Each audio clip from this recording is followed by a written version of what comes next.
Mère de 16 enfants, cette femme va être au centre d'une guerre avant de dominer l'Europe.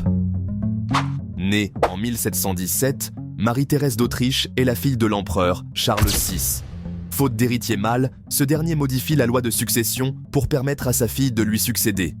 À sa mort, en 1740, Marie-Thérèse n'obtient pas le titre impérial, mais hérite des immenses territoires des Habsbourg, qui s'étendent des Pays-Bas aux Balkans, comprenant ainsi l'Autriche, la Hongrie et la Bohême.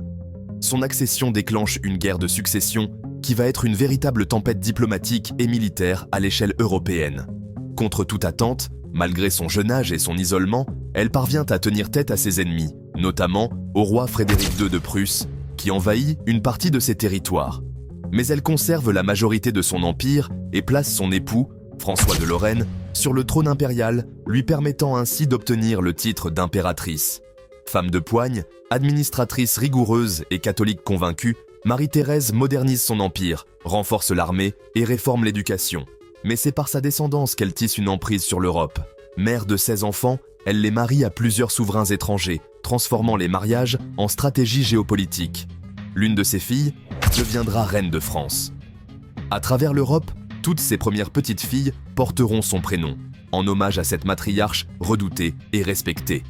Elle s'éteint en 1780, à 63 ans, après 40 ans de règne, laissant derrière elle une dynastie encore plus puissante et une empreinte indélébile sur l'histoire européenne.